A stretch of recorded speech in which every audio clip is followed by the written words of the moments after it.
E nós apresentamos hoje, então, a nossa primeira entrevista no Missão 360 nessa nova temporada.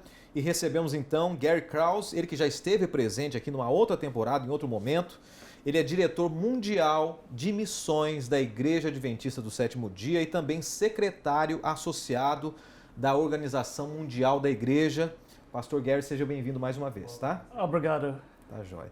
Pastor, antes da gente falar das questões técnicas, antes de nós falarmos sobre as várias reuniões que vocês têm feito, os projetos, os desafios nas várias culturas, eu sei que no ano passado você esteve 3 vezes no Brasil. Agora, antes de tudo isso, o que representa para você, que cuida das missões do mundo, a missão e o chamado de Deus no seu coração? O que significa isso? You know, I was born to missionary parents. They went from Australia to the island of Fiji, and so I grew up praying for the missionaries in the islands of the Pacific. And so mission since I was a kid was very important, you know, as part of family worship. I listened to mission stories, so it was part of my DNA. But you know, it's something that you have to choose for yourself. Am I going to be involved in mission, or am I going to be an observer? And when I look at my life, do I just want to warm the pew, or do I want to be involved in God's mission? And so I vote for let's be involved in mission. That's the reason we're here. We're not just to run a country club for believers. We are here to make a difference for Jesus, showing his love. Tá bom, pastor, uma curiosidade aqui. Quantos países o senhor conhece, já esteve presente, ou morou, ou pelo menos esteve de passagem? O senhor tem uma noção, mais ou menos?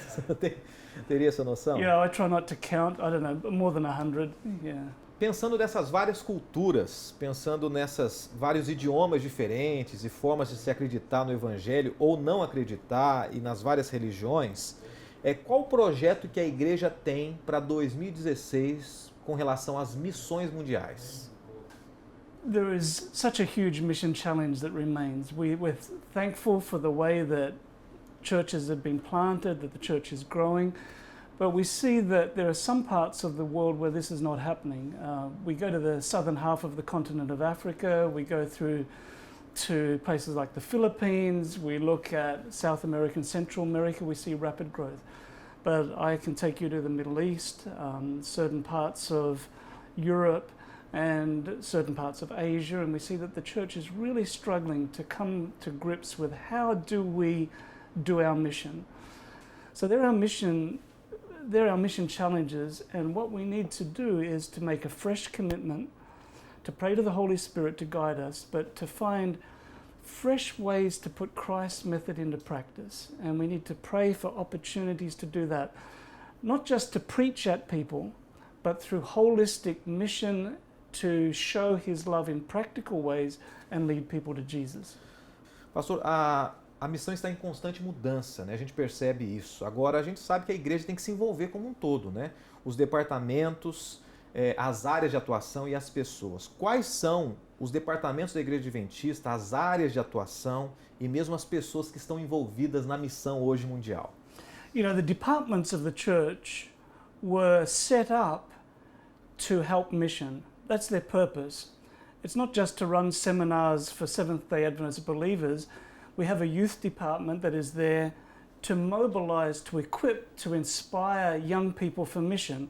We have a Sabbath school and personal ministries department, which is there to help inspire people for mission. And so we all need to work together. In fact, when Global Mission was first set up, it was very clear that it's not a separate department, because every department should have a plan. How are we going to be involved in helping start new congregations of believers?